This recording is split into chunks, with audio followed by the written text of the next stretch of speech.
اللہ تبارک و تعالیٰ تو فرماتا ہے کہ میرے پیارے لوگوں کے دامن اور ان کے سنگ میں اگر کوئی کتا بھی لگ جائے، اللہ فرماتا ہے مجھے وہ بھی بڑا پیارا ہے۔ اور میرے ولیوں، میرے محبوبوں، میرے نبیوں کے دروازوں پر بیٹھنے والے جو جانور کتے تک ہیں، فرمایا جو ان کی بے ادبی کرتا ہے ہم اس سے بھی دو دو ہاتھ کرتے ہیں اور اس سے انتقام لیتے ہیں۔ آج میں نے آپ کے سامنے ایک قوم فروش اور ایک قوم کے باغی اور ایک غدار کا ذکر کرنا ہے۔ یہ کون تھا؟ یہ اپنی قوم کا غدار تھا، یہ اپنے دین کا باغی انسان تھا، اور یہ اللہ کے پیاروں کا بے ادب اور گستاخ بدبخت انسان تھا۔ اس کا نام کیا ہے؟ اس کا نام قارون ہے۔ بولیے کیا نام ہے؟ قارون۔ یہ قارون کون تھا؟ یہ ایک امیر کبیر آدمی تھا۔ اس کے پاس مال و دولت کے انبار اور ڈھیر تھے۔ یہ اپنے علاقے کا نمبردار اور اپنے علاقے کا وزیر مال تھا، اور اس کے پاس دنیا کا سرمایہ اس قدر تھا کہ اس کے خزانوں کی چابیاں اٹھانے والے جو جتھے گروپ ہوتے تھے، چابیوں کے بوجھ کی وجہ سے وہ بھی ان کی کمر دوری ہو جاتی تھی۔ اتنا یہ مالدار انسان تھا۔ ظاہری طور پر اللہ تبارک و تعالیٰ نے اس کو بڑے خزانے دے رکھے تھے، اور جو اس کا زمانہ تھا وہ اللہ کے ایک بڑے ہی پیارے نبی جس کو کلیم اللہ کہتے ہیں، حضرت موسیٰ علیہ السلام کا زمانہ مبارک تھا، اور یہ بظاہر اپنے آپ کو مسلمان سمجھتا تھا اور کہلواتا تھا، لیکن اس کے ساتھ ساتھ یہ منافق اور غدار اپنی قوم کا اس قدر تھا کہ یہ فرعون کا مشیر خاص تھا۔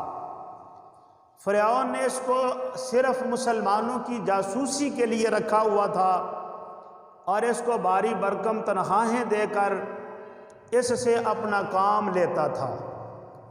اس طرح کے غدار لوگوں کی نہ اس وقت کوئی کمی تھی، نہ آج کمی ہے، اور شاید کہ یہ ہمارے بعد جو آنے والی نسلیں ہیں ان کے اندر بھی اس طرح کے ضمیر فروشوں، باغیوں اور غداروں کی کمی نہ ہو۔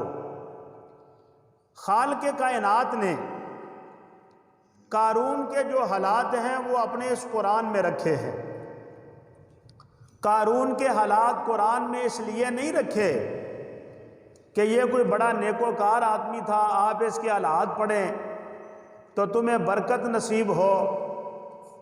قارون کے حالات حضرات، قارون کے حالات قرآن میں اس لیے رکھے ہیں تاکہ صبح قیامت تک آنے والی جو قومیں ہیں وہ اس ضمیر فروش کے حالات پڑھتی رہیں، اس کی غداریوں سے آگاہ ہوتی رہیں، اور اس کی شرارتوں سے آگہی حاصل کرتی رہیں، اور پھر اس کے انجام کے اوپر نظر ڈالیں تو قیامت تک آنے والے لوگ جو ہیں وہ عبرت کے کان لیں کہ توبہ توبہ، اگر ہم نے کسی اللہ کے پیارے سے ٹکر لی تو جو حشر قارون کا اللہ نے کیا تھا کہیں ہمارا حشر بھی وہ نہ ہو جائے۔ تو اب میں چند گزارشات قارون کے اعتبار سے میں آپ کے سامنے رکھتا ہوں، لیکن اس کا طریقہ کار ہے جب اللہ کا قرآن پڑھا جائے تو پھر اللہ کے قرآن کو سن کر داد دینی چاہیے، اور وہ داد کیا ہے؟ آپ بلند آواز میں کہیں گے سبحان اللہ۔ بولو کیا کہیں گے آپ؟ اللہ کریم نے قرآن مجید میں ارشاد فرمایا ان قارون کان من قوم موسیٰ، بولیے ماشاءاللہ۔ اللہ کریم نے قرآن مجید میں جناب موسیٰ علیہ السلام کے حالات بیان فرما دیے اور جناب موسیٰ علیہ السلام کی امت کے حالات لکھے۔ جناب موسیٰ علیہ السلام کا مرتبہ اور مقام تک لکھ دیا۔ یہ وہ اللہ کا نبی ہے، جلیل القدر نبی ہے۔ ہمارے حضور کے علاوہ تمام نبیوں نے اللہ سے کلام کیا ہے، لیکن پردے کے پیچھے، کہاں رہ کر بولیے،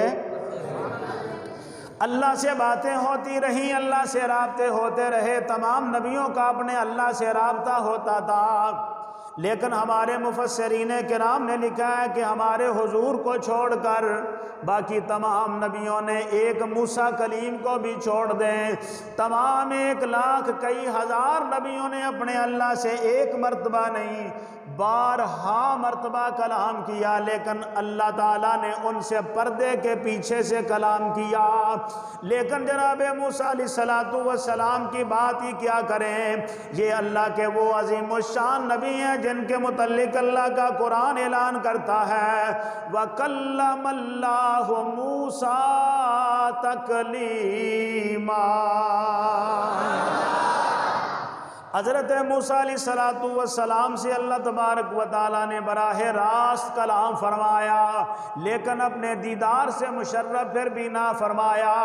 کیا بات کریں آمینہ کے لال کی، در یتیم کی کیا بات کریں، سرکار مدینہ کی کیا بات کروں میں، یہ وہ اللہ کی عظیم الشان آخر الزمان پیغمبر ہیں۔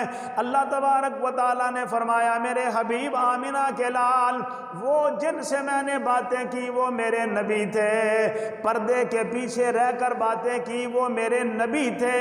اے میرے محبوب آپ تو امام الانبیاء بن کر آئے ہیں، ہم آپ سے باتیں کریں گے، آپ سے ایک پروگرام بنائیں گے، ایک ہم پالیسی ترکیب دیں گے اور اس پالیسی کے تناظر میں ہم آپ کو اپنا مہمان بنائیں گے۔ بولیے کیا بنائیں گے؟ مہمان بنائیں گے، اور ہم کو آپ اپنا مہمان بنا کر عرش اولا اور پھر لا مکان کی بلندیوں پر بلا کر آپ سے بات ایسے کریں گے جیسے دو دوست آمنے سامنے بیٹھ کر باتیں کرتے ہیں۔ اور اللہ کریم نے جب اپنے پیارے محبوب علیہ السلام سے ملاقات کی باری آئی تو قرآن مجید نے اعلان کر دیا، فرمایا ما زاغ البصر وما طغى لقد رأى من آیات ربہ الکبریٰ۔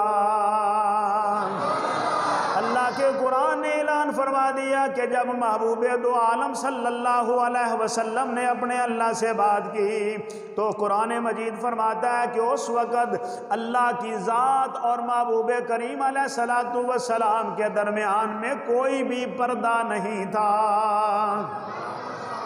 ہمارے حضور نے اپنے اللہ کو یہاں سامنے بیٹھ کر باتیں بھی کی ہیں اور اپنے اللہ کا دیدار بھی فرمایا ہے۔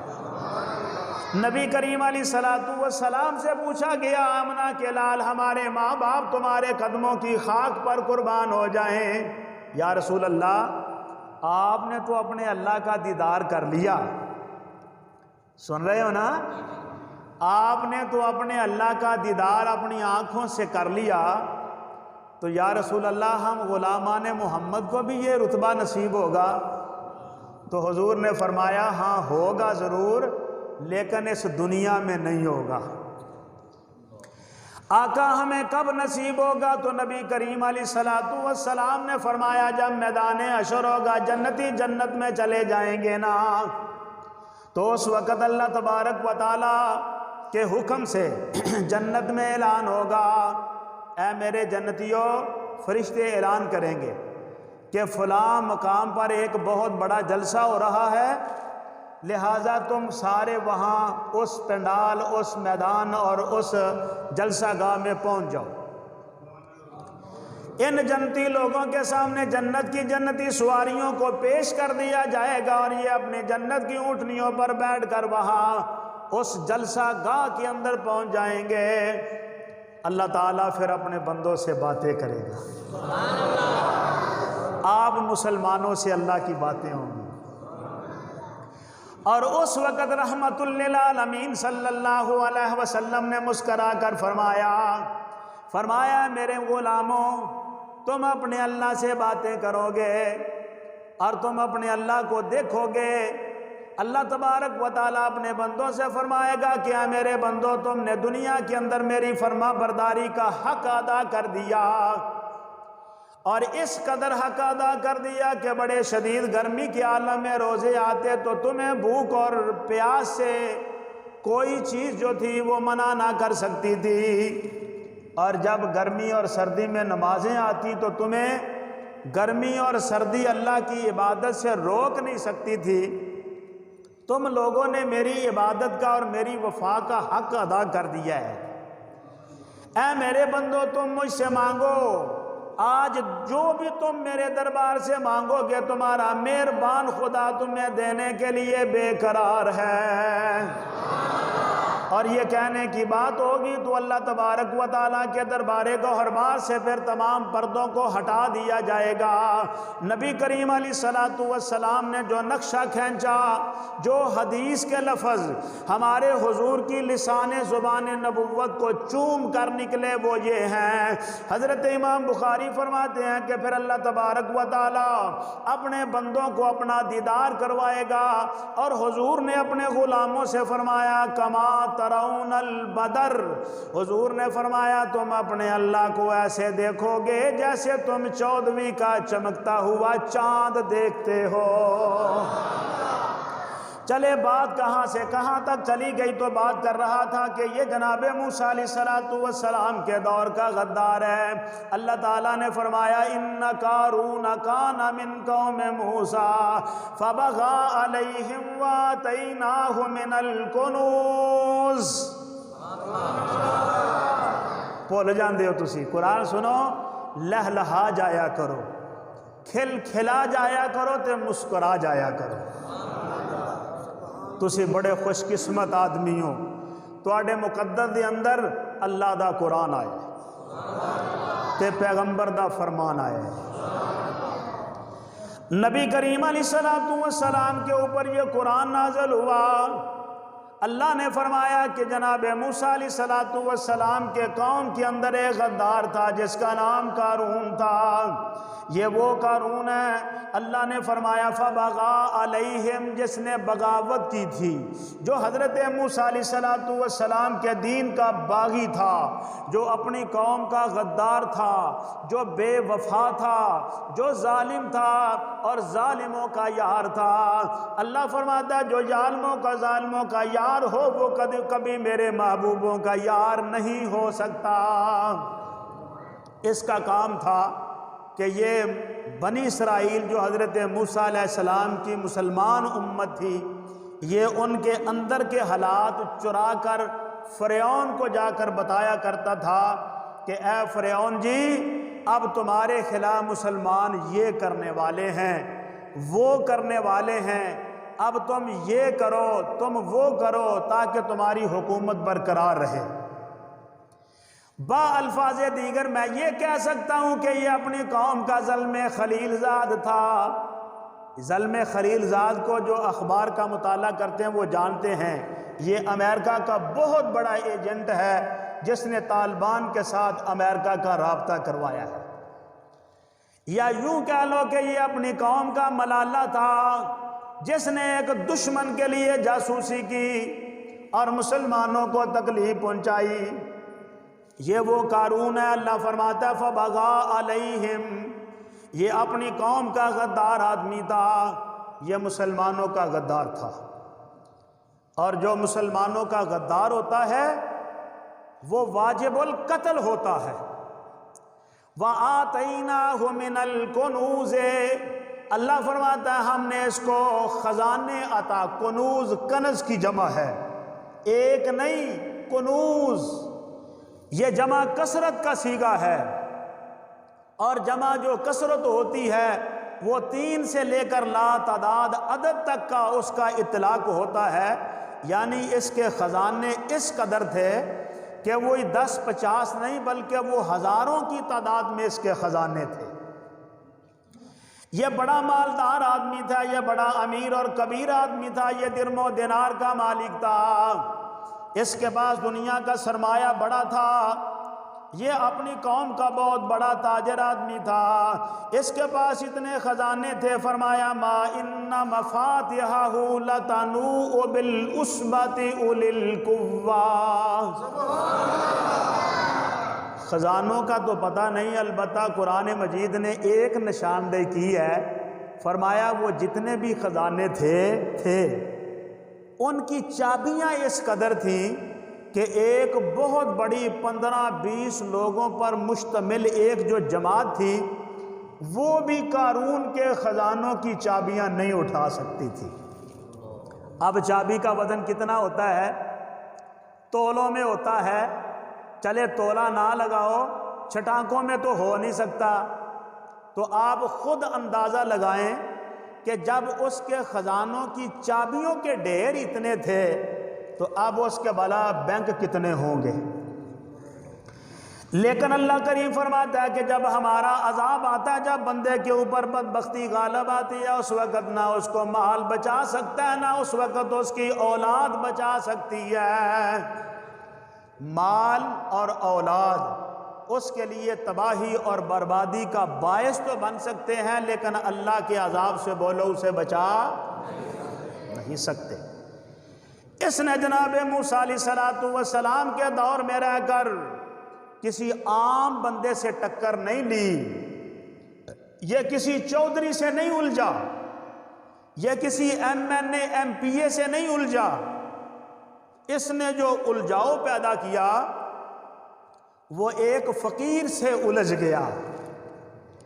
اور ہم اپنی زبان میں تو فقیر اس بندے کو کہتے ہیں جو مسجد کے دروازے پر کھڑا ہو کر مانگے اور مانگت بن کر ہمیں نہ، ہم کہتے ہیں یہ فقیر ہے، لیکن حضور داتا گنج بخش رحمت اللہ علیہ آپ کشف المحجوب شریف کے اندر لکھتے ہیں کہ فقیر وہ بندہ ہوتا ہے کہ جو بندہ اس مرتبہ فقر کے اوپر فائز ہو کہ اللہ کی قدرت نے جو کام کرنا ہو وہ اپنے بندے سے پوچھ کر کرے۔ فقیر حقیقت میں وہ ہے۔ یہ جو قارون تھا یہ ایک فقیر سے الجھ گیا، اللہ کے ایک محبوب سے اس نے دشمنی کا آغاز کر دیا، اور کہتے ہیں کہ رشتے کے اعتبار سے، خونی رشتے کے، برادری کے اعتبار سے جو قارون تھا یہ حضرت موسیٰ علیہ السلام کا قریبی رشتہ دار تھا، لیکن بدبختی غالب آ گئی، اور جب بدبختی غالب آتی ہے اس وقت نہ بندے کے دامن میں دین چھوڑتی ہے نہ دنیا چھوڑتی ہے۔ آپ نے سنا ہوگا کہ نبی کریم علیہ السلام کا چچے کا نام ابو جہل تھا، وہ حضور سے الجھ گیا، رحمت للعالمین سے ٹکرا گیا، اور ٹکرا کر پاش ہو گیا۔ آج اس کا جو نام ہے وہ کسی عزت تکریم کی بنا پر نہیں لیا جاتا، بلکہ ایک اہانت کے طور پر ابو جہل کا نام لیا جاتا ہے۔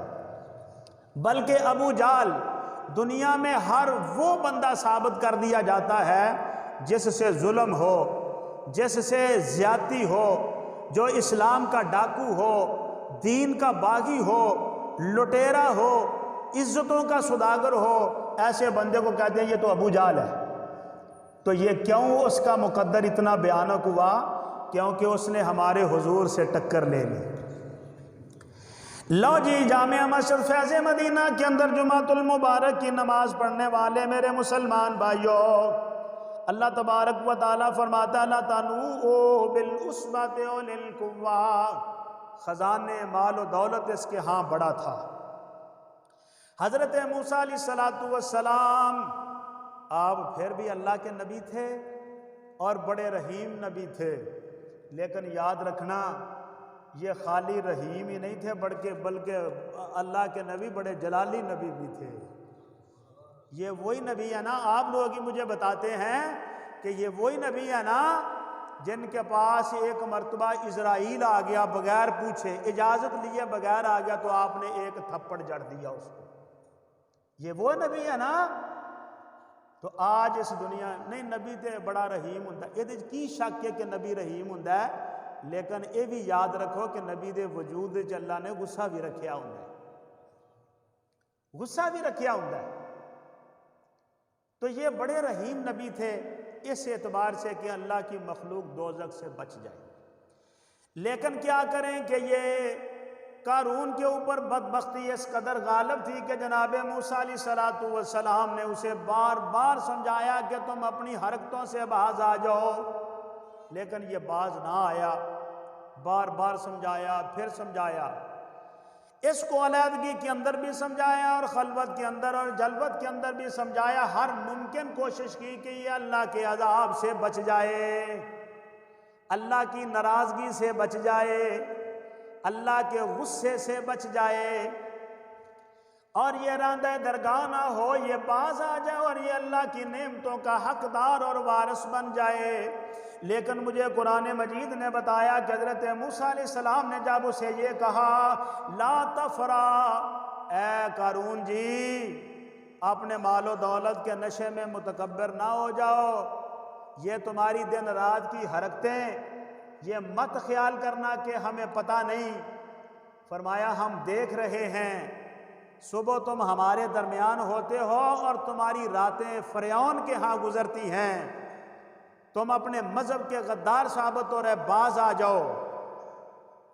اللہ کے پیغمبر جناب موسیٰ علیہ السلام نے اسے بار بار سمجھایا، جناب موسیٰ علیہ السلام کے متعلق فرمایا وَنَادَيْنَاهُ مِنْ جَانِبِ الطُّورِ الْأَيْمَنِ وَقَرَّبْنَاهُ نَجِيًّا، یہ وہ اللہ کا نبی ہے اور سمجھایا، لیکن وہ باز نہ آیا، فرمایا متکبر نہ بن، اگر تجھے اللہ نے دولت دی ہے تو یہ مت سمجھ کہ میرے اوپر بڑا انعام ہو رہا ہے، فرمایا مال و دولت انعام اکرام رحمت خدا ہوتی ہے، لیکن اس وقت ہوتی ہے جب بندہ دین کے دائرے میں رہ کر اس دولت سے کام لے۔ اگر بندے کی دولت جو ہے وہ اسلام کے خلاف خرچ ہونا شروع ہو، اگر بندے کا مال شیطان کے راستوں پر خرچ ہونا شروع ہو، اگر بندے کی مال و دولت اس قرآن کی مخالفت میں جانا شروع ہو جائے تو وہ سمجھے کہ یہ میرے پاس جو دنیا کی چند ٹھیکریاں ہیں یہ اللہ کا فضل نہیں، یہ میرے لیے تو بربادی کا سامان اکٹھا ہو گیا ہے۔ چنانچہ جناب موسیٰ علیہ السلام نے اس کو سمجھایا لیکن وہ باز نہ آیا۔ اللہ کا قرآن فرماتا ہے وَابْتَغِ فِي مَا آتَاكَ اللَّهُ الدَّارَ الْآخِرَةَ، حضرت موسیٰ علیہ السلام نے اپنی تقریر کو بڑھاتے ہوئے اسے یہ بھی سمجھایا کہ قارون اگر تجھے مال و دولت مل گیا ہے تو تجھے اس مال و دولت کو خرچ کر کے اللہ کی رضا حاصل کرنی چاہیے، نہ کہ اللہ کا غصہ لینا چاہیے۔ مطلب کیا ہے؟ دین کے کاموں میں اپنی دولت خرچ کر، طالب علموں کو لباس دے، مدارس بنا، مساجد بنا، اور یہ بنی اسرائیل کے جو کمزور اور یتیم لوگ ہیں ان کی مدد کر، یہ نہ ہو کہ یہ دین کے مخالف جائے۔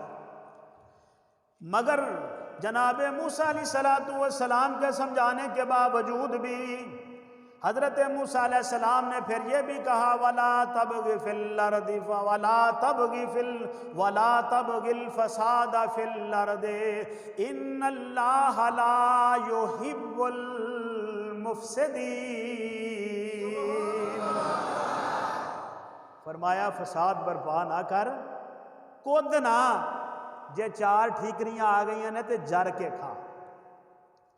یہ مال و دولت بھی اس قدر بری بلا ہے کہ یہ بھی ہر بندہ نہیں انہوں سام سکتا، اس کو کچھ لوگ سنبھالا دیتے ہیں بلکہ بہت سارے لوگوں کو یہ مال و دولت سنبھال لیتی ہے۔ نبی پاک صلی اللہ علیہ وسلم نے فرمایا اپنے اللہ سے جب بھی مال مانگو تو یہ کہا کرو اللہ ہمیں مال خلیلی عطا فرما، ہمیں مال قارونی عطا نہ کر، کیونکہ قارون کا مال دین کی مخالفت میں خرچ ہوتا ہے، لیکن جو مال خلیلی ہوتا ہے وہ دین کی فیور میں خرچ ہوتا ہے۔ نبی پاک صلی اللہ علیہ وسلم نے فرمایا کہ جناب موسیٰ علیہ السلام نے اس کو بہت سمجھایا، لیکن میں قربان جاؤں حضرت موسیٰ علیہ السلام کے بجائے سمجھانے کے باوجود بھی بجائے اس کے کہ وہ دین کی نزاکتوں کو سمجھتا، وہ یہ سمجھتا کہ مجھے اللہ کا ایک نبی درس دے رہا ہے اور اس درس میں تو کوئی شک بھی نہیں ہوگا اور یہ میرے فائدے کی بات جا رہی ہے۔ اب مجھے بتاؤ حق کیا تھا کہ وہ اپنی پگڑی اتار کر جناب موسیٰ کے قدموں پر ڈال دیتا اور کہتا جی آپ جو بھی کہیں میرے سر ماتھے پہ، میں ماننے کے لیے تیار ہوں۔ لیکن اس نے ایسا تو نہ کیا بلکہ الٹا راستہ اختیار کر لیا۔ قرآن مجید نے فرمایا قال انما اوتیتہ علی علم عندی اولم یعلم ان اللہ قد اہلک من قبلہ من القرون من هو اشد منہ قوۃ واکثر جمعا ولا یسأل عن ذنوبہم المجرمون۔ آپ نے ہر ممکن کوشش کی اور کوئی گوشہ نہ چھوڑا کہ جس سے اس کی اصلاح ہو سکتی تھی۔ حضرت موسیٰ علیہ السلام نے اس کو اس ہر لحاظ سے سمجھایا، لیکن وقت کے دامن میں اس دور کا میں بات کرتا ہوں کہ وہ جناب موسیٰ علیہ السلام کے مخالف ہو گیا۔ مخالف تو پہلے بھی تھا، بنی اسرائیل جو اس وقت کے مسلمان تھے، حضرت موسیٰ کی امت جناب موسیٰ کلیم کے یہ ماننے والے مخالف تو ان کا پہلے تھے، لیکن وہ تھا در پردہ، اب یہ کھل کر نتر کر سامنے آ گیا۔ اس نے اللہ کے ایک فقیر کے ساتھ دشمنی کا آغاز کر دیا۔ اللہ تبارک و تعالیٰ فرماتا ہے مجھے گالی دو میں برداشت کرتا ہوں، مجھے میرے اوپر جھوٹ کا بہتان باندھو میں درگزر کرتا ہوں، اس لیے کہ میری شان الرحمن اور الرحیم ہے۔ میری شان کیا ہے؟ الرحمن اور تھوڑا سا پیچھے پڑھ لیں، فرمایا هو اللہ الذی لا الہ الا هو عالم الغیب والشہادۃ هو الرحمن الرحیم۔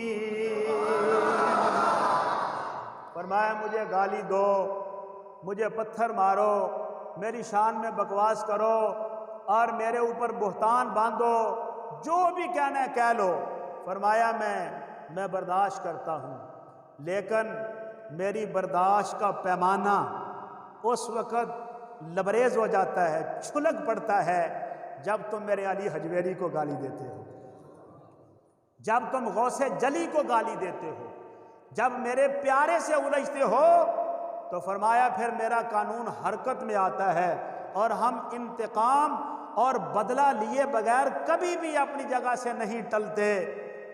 اس نے جب حضرت موسیٰ علیہ السلام کی عزت پر حملہ کیا، اور حملہ سنو کیا کیا، سنو جامع مسجد فیض مدینہ میں جمعۃ المبارک کی نماز پڑھنے والوں، اللہ فرماتا ہے مجھے گالی دو میں برداشت کر لیتا ہوں، بہتان کو برداشت کر لیتا ہوں، لیکن من آدالی ولیًا فقد آذنتہ للحرب، اللہ فرماتا ہے جب تم میرے کسی پیارے کے اوپر اٹیک کرتے ہو تو پھر اس وقت میں ان لوگوں کے ساتھ جنگ کا اعلان کر دیتا ہوں۔ اللہ تبارک و تعالیٰ نے حضرت موسیٰ علیہ السلام کا سارا واقعہ اس قرآن پاک کے 20ویں پارے میں اور قارون کے حالات لکھ دیے۔ حق یہ تھا کہ یہ قارون حضرت موسیٰ علیہ السلام کا سچا امتی بن جاتا، لیکن اس نے اور ہیلہ اختیار کیا، اور وہ جو اس نے پالیسی اختیار کی وہ بڑی بھیانک قسم کی تھی، اور یہ ایسا بدبخت ثابت ہوا کہ اس نے ایک پروگرام بنایا۔ پروگرام کیا تھا؟ ایک بی بی نو گنڈیا نال، توجہ فرما، ایک بی بی نو گنڈیا، بازاری بی بی نو، فاشا بی بی نو، کرایہ دار بی بی نو گنڈیا، جسم فروش عورت نو گنڈیا، کہنے لگا موسیٰ مینوں چھڈدا نہیں، میں تے بڑا مطلب کنی کترائی ہے لیکن ہر ویلے میرے پیچھے ہی پیا ہے، میرا مال ہی نہیں ہضم ہوندا، میرے مگر ہی پیا ہے، اینوں تے کسے طریقے نال سمجھا۔ کہنے لگی گل نہیں کوئی، اینے پیسے لگتے ہیں سمجھا دینے ہیں۔ پالیسی معاذ اللہ اختیار یہ کیتی کہ قارون نے اس بی بی نو یہ آکھیا کہ ایک وقت ایک پروگرام ایک موقع ایسا بنانے ہاں، تو بندیاں دے چ کھلو کے کہہ دینا جی موسیٰ کلیم نے میرے نال زیادتی کی تھی۔ لو جی یاد رکھو یہ کسی مسجد کا امام نہیں تھا، یہ کسی مسجد کا خطیب نہیں تھا، بلکہ یہ تو وہ اللہ کا نبی تھا جس کے متعلق اللہ تبارک و تعالیٰ بڑے ناز سے فرماتا ہے وَاذْكُرْ فِي الْكِتَابِ مُوسَىٰ إِنَّهُ كَانَ مُخْلَصًا وَكَانَ رَسُولًا نَبِيًّا۔ یہ کوئی کسی مسجد کا مولوی تھا کہ غلے سے پیسے نکال کے فرار ہو گیا ہے؟ معاذ اللہ اس نے کسی بی بی کی عزت پہ حملہ کر دیا ہے؟ یہ کوئی مسجد کا وہ امام اور خطیب ہے کہ جس کو جب چاہے دھکے دے کر نکال دو؟ اونج اسی تے ساڈے معاشرے دے تے یہی چلدا ہے نا، اسی تے آنے سانو کو وہ مولوی لبے جڑا لمحہ پیا ہو، اکا مویا مکیا ہوئے، اسی جو مرضی کہہ دیے اگوف نہ، ایک ہاتھ چ پونا ہوئے ایک ہاتھ چ کھل پڑی ہوئے، دروازہ کھڑکا کے آکھے لیاؤ بھاجی سلام علیکم میں آیا میرا حصہ گوشت دا دیو۔ سانو تے انج دے ملوانے چاہیے، جیوندے جا انہوں تے رکھ دینی، اسی آنے کٹ دیو، یہ سانو اکھاں کٹ دے۔ یہ تو حضرت موسیٰ علیہ السلام کی عزت کا مسئلہ تھا، یہ ناموس رسالت کا مسئلہ تھا، یہ ناموس صحابہ کا مسئلہ کھڑا ہو گیا۔ انہیں جس بی بی نو گنڈیا تو پھر کیا ہوا؟ ایک بنائے ہوئے پروگرام کے مطابق پروگرام بنتے رہتے ہیں، اج بھی بنتے ہیں، ادو ہی بنتے ہیں، بنتے رہن گے۔ جدو سمجھیا کہ مولوی صاحب نہیں پہ نکلتے، کوئی نہ کوئی کیس پا چھڑیا، سارے لوگ کتے تحقیق پیچھے نہیں پہنتے، لیکن یہ کسی مولوی کی بات نہیں، کسی مدرس کی بات نہیں، یہ دنیا کے کسی مفسر اور مفکر کی بات نہیں، بلکہ یہ تو اللہ کے پیارے نبی حضرت موسیٰ علیہ السلام کی بات ہے۔ اللہ فرماتا ہے تِلْكَ الرُّسُلُ فَضَّلْنَا بَعْضَهُمْ عَلَىٰ بَعْضٍ مِّنْهُمْ مَنْ كَلَّمَ اللَّهُ وَرَفَعَ بَعْضَهُمْ دَرَجَاتٍ۔ اللہ ان ساریاں دے سینیاں نو قرآن دے نور نہ روشن فرما رہے ہیں۔ حضرت موسیٰ علیہ السلام ایک دن واز فرما رہے تھے، مجمع سجا ہوا تھا، پنڈال کھچا کھچ بھرا ہوا تھا، اور اتفاق ایسے ہوا کہ حضرت موسیٰ علیہ السلام کا مضمون یہ تھا، فرمایا جو بندہ چوری کرے اس کا ہاتھ کاٹ دیا جائے گا۔ توجہ ہے؟ بولو بولو توجہ ہے، آخو سبحان اللہ۔ جو چوری کرے بولو اس کا ہاتھ، جو کسی پہ تہمت لگائے اس کو 80 کوڑے بولو مارے جائیں گے۔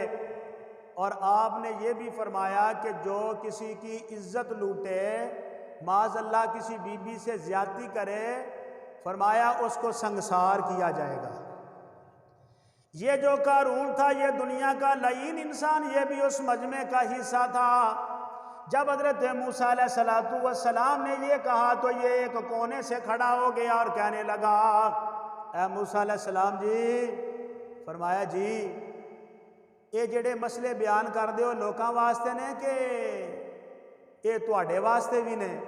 فرمایا نہیں، کی گل ہے؟ آیا جڑا آکھیا چور چوری کرے ہاتھ وڈ دیو تے جڑا زیادتی کرے انہوں مطلب ہے تسی سنگسار کر دیو، یہ صرف لوکاں واسطے مسئلے نے؟ فرمایا نہیں، فرمایا سارے یہ برابر نے۔ پھر انہیں گل دہرائی، کہنے لگا پھر یہ قانون آپ پہ بھی جاری ہوگا؟ حضرت موسیٰ علیہ السلام نے فرمایا جی مجھ پہ بھی جاری ہوگا۔ اللہ تعالیٰ نے قرآن مجید میں فرمایا یا ایھا الذین آمنوا لا تکونوا کالذین آذوا موسیٰ فبرأہ اللہ مما قالوا وکان عند اللہ وجیہا۔ اے اس پیغمبر دے نال بدبخت الجھ رہا ہے جنہوں اللہ تبارک و تعالیٰ نے وجیح فرمایا ہے، صاحب وجاہت اور صاحب عزت آکھے، جنہوں اللہ دا قرآن عزت والا آکھے، اس کے اوپر اس بے ایمان قارون نے حملے شروع کر دیے۔ اور حضرت موسیٰ علیہ السلام نے فرمایا جی یہ مجھ پر بھی قانون لگ سکتا ہے۔ پھر کہنے لگا جی اے ذرا دیکھو اے بی بی کی آندھی، فرمایا کی آندھی ہے جی آپ ہی پوچھ لو۔ جناب موسیٰ علیہ السلام نے جب اس کی طرف نگاہ نبوت سے دیکھا، اللہ تبارک و تعالیٰ فرماتا ہے لو اقسم علی اللہ لا برہ۔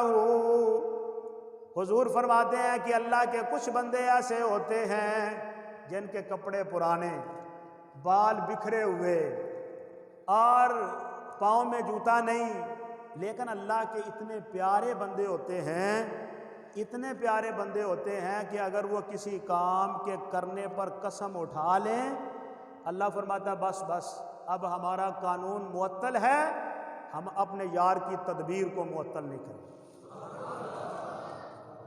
حضرت موسیٰ کلیم نے فرمایا کیا عادی بی بی، آپ نے اپنی نبوت کی آنکھوں سے دیکھا تو اللہ تبارک و تعالی، اللہ فرماتا ہے ہم اپنے محبوبوں کی عزت کے نگہدان اور پاسبان اور پہرے دار ہیں۔ ہم اپنے محبوبوں کی عزت کو، ہم ان کی پگڑیوں کو کبھی بھی خاک میں ملنے نہیں دیتے۔ جب جناب موسیٰ علیہ السلام نے اپنی جلالی نگاہوں سے اس بی بی کی طرف دیکھا تو اس بی بی کو جھوٹ بولنے کی اللہ تبارک و تعالیٰ نے قدرت ہی نہ دی، اور اس کی زبان سے بجائے یہ کلمے نکلنے کے کہ موسیٰ علیہ السلام نے معاذ اللہ مجھ سے زیادتی کی ہے، وہ اس مجمع میں کھڑے ہو کر یہ کہہ رہی تھی کہ جو کچھ بھی پلان بنایا ہے وہ اس قارون نے بنایا ہے۔ رب کریم نے اس قارون بے ایمان کو ننگا کر دیا اور اس کو بے عزت کر دیا۔ جب اس نے یہ بات کی تو اللہ تبارک و تعالی قرآن مجید میں فرماتا ہے پھر ہمارا قانون حرکت میں آ گیا۔ آج تک ہم اس کی جاسوسیوں کو برداشت کرتے رہے، آج تک ہم اس کی اسلام دشمنیوں سے درگزر کرتے رہے، آج تک ہم اس کی چلاکیوں اور اس کی جناب علی اسلام کے خلاف اٹھنے والی تحریکوں کو نظر انداز کرتے رہے کہ چلیں ہو سکتا ہے یہ باز آ جائے، لیکن اللہ فرماتا ہے جب اس نے ہمارے محبوبوں کے اوپر تابڑ توڑ حملے کرنا شروع کر دیے، جب اس نے ایک ننگی تار کو ہاتھ میں لے لیا، ایک کنٹرول لائن اور باؤنڈری سے جب عبور کر گیا، اللہ فرماتا ہے پھر ہم نے اس کو موقع نہ دیا۔ یا اللہ پھر کیا ہوا؟ قرآن فرماتا ہے فَخَسَفْنَا بِهِ وَبِدَارِهِ الْأَرْضِ، اللہ فرماتا ہے پھر کیا ہوا؟ اس کے جو بڑے بڑے محل تھے، اس کی بڑی بڑی جو کوٹھیاں تھیں، اس کے جو بڑے بڑے بنگلے تھے جن کے اندر بڑے بڑے کمرے اور جاتی عمرہ کے مال بڑے بڑے، سمجھ آ گئی؟ یہ بڑے بڑے جو محل تھے ان محلوں کے اندر وہ بڑے ناز اور نخرے اور بڑی نرم طبیعت کے ساتھ جو بیٹھا ہوا تھا، اللہ تبارک و تعالیٰ فرماتا ہے پھر ہمارا قانون حرکت میں آیا۔ اللہ فرماتے ہیں وَمَا يَعْلَمُ جُنُودَ رَبِّكَ إِلَّا هُوَ وَمَا هِيَ إِلَّا ذِكْرَىٰ لِلْبَشَرِ، اللہ فرماتا ہے کہ ہمارے لشکروں کا، ان کی تعداد کا صحیح علم کسی کو نہیں، وہ ہم ہی جانتے ہمارے کتنے لشکر ہیں۔ اللہ تعالیٰ نے پھر اپنا ایک لشکر چھاؤنیوں سے باہر نکالا اور وہ لشکر یہ زمین لشکر ہے اللہ کا۔ اللہ تبارک و تعالیٰ نے فرمایا اے ہماری زمین آج اس ناپاک نے ہمارے محبوب کے اوپر اٹیک کر دیا اور وہ بھی جو ہماری قدرت کو برداشت ہی نہیں ہو سکتا۔ یا اللہ پھر میرے لیے کیا حکم ہے؟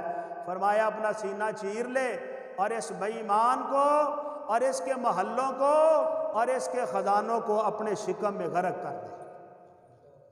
لو جی پھر ایسا اللہ تبارک و تعالیٰ نے اس بے ایمان کو غرق کر دیا کہ پھر اس کے اوپر کوئی رونے والی آنکھ ثابت نہ ہو سکی، اس کو کوئی رونے والا نہ بچا، اس کے مال کو کوئی بچانے والا نہ بچا، اس کی عزت کو بچانے والا نہ بچا۔ جس فرعون کے اوپر اس کو بڑا مان تھا وہ بھی اس کی مدد کے لیے نہ آ سکا۔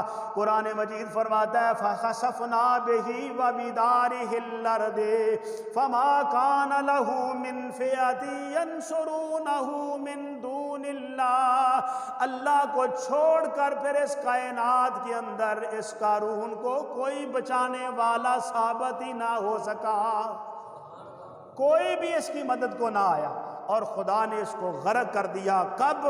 جب اس نے ناموس رسالت پر حملہ کیا، کب؟ جب اس نے ناموس صحابہ پر اور دین پر اٹیک کیا، اللہ کے محبوبوں کی پگڑی کو جب اس نے اچھالنا چاہا تو اللہ تبارک و تعالیٰ نے اس کو زمین کے اندر ایسا غرق کیا کہ اس کی نسلوں کے نشانات تک ختم کر کے قیامت کی صبح تک اس قرآن کے اندر قارون کا واقعہ لکھ کر اللہ تبارک و تعالیٰ نے آپ لوگوں کو، مجھے اور صبح قیامت تک آنے والے مسلمانوں اور انسانوں کو بتا دیا۔ فرمایا کہ جو ہمارے محبوبوں سے الجھتا ہے ہم اس کا حشر پھر اسی طرح کرتے ہیں جس طرح آج ہم نے قارون کا حشر کر دکھایا ہے۔ اللہ تعالیٰ میری آپ کی حاضری قبول فرمائے۔ وآخر دعوانا